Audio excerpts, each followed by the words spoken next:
What's going on, you guys? We had an interesting night in the Halo Pro League, so I'm going to give you the rundown here. Now, we're about to go on a 2-week break in the Halo Pro League, and the matches don't come back until October 20th. Roster changes could happen between now and then. We kind of expect that to happen, but let's run down what happened tonight and let you know why things might be shaking up a little bit. So, Team Liquid and LG was the first match of the night. This went all 5 maps.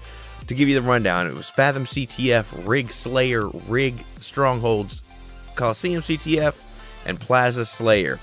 Now, Team Liquid took the first one 3-1. There was no contest there. CTF. Luminosity took Slayer 50-48, and that was a really, really close game. It looked like they were kind of going to run away with it, but they held off the comeback from Liquid, so they're good to go, tied up at 1. Strongholds on Rig goes way of Liquid 100-65. Coliseum CTF LG goes up 3-0. Now that wasn't even on the stream tonight. Apparently they jumped right into the game and the stream never did hop back into the game by the time the game was over. So we didn't get to see that one. Couldn't tell you really what happened. Liquid comes off big in Plaza Slayer and wins 50-44. I would say the man of the match would be Penguin. He was 17-11 in the first Slayer. He was 15-10 in the second. He also had 2 flag caps. So I think that's kind of important. You know, when 2 of the 5 maps are Slayers, you want somebody that's plus 10, plus 11. He gets it. The next 3 maps were kind of, they weren't all that interesting. The next 3 maps weren't really all that interesting, but there is something really interesting to note here at the end. So, Optic Gaming, of course, took down Allegiance 3-0. They won Fathom CTF 3-1, Plaza Slayer 50-40, and Empire Strongholds 100-11. There was no contest there. I can't even give you a man of the match because the games went by so quick. Nobody really stood out. Maybe Snakebite. Snakebite did pretty well. Had some huge plays there. The third match of the night was E6 and Envy. Envy took this one 3-0. They took Coliseum CTF 3-0, Regret Slayer 50-47, and Eden Strongholds 100-10. This is where you kind of wonder to yourself, okay, is there going to be a roster change on E6? Regardless whether Stellar's happy with his pay or not, the team looked like they were promising, and then they fall apart and can't compete with the people at the top. So if you can't compete with the people at the top, some changes might be in order. Snipe Down was certainly the man of the match. He had 6.67 KDA. He just went off. Now, the final match of the night was LOL, the former Optic Gaming squad, up against Evil Geniuses. It was a swift 3-0. LOL beat Evil Geniuses. I know, you heard it right. LOL beat Evil Geniuses 3-0. There was little to no contest there.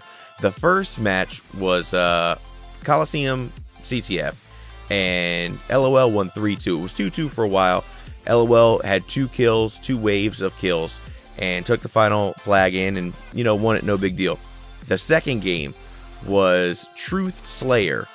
LOL won 50-32. You would expect EG, Envy, Optic to beat the team at the bottom of the roster, or rather the bottom of the standings, by that score. And even then, it doesn't. That margin of victory is so large, we have yet to see that this season. The third match was Eden Strongholds, and I keep wanting to call them Optic, but LOL won 100-52. EG started to make a comeback. LOL shut it down. They Heinz grabbed the overshield and the rocket and just went to town there in the last couple minutes of the game. EG did not stand a chance. It is worthy to note that Ninja was not in town. He was actually in San Diego at TwitchCon. Who knows what his connection was like? He could have been playing on a hotel Wi-Fi or at a Starbucks somewhere. You never really know. But in that first game, he and Roy had 25 kills. 25 kills between the two of them, okay, on the CTF. Lunchbox and Victory X had 7. So, you know, you would have expected that LOL would have had the teammates taking turns having off games.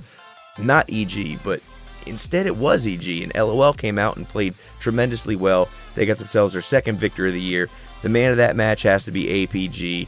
The kid went off. He had 11 kills in CTF, 14-7 in Slayer. He had a great night. So the standings are as such. Envy is at 5-1.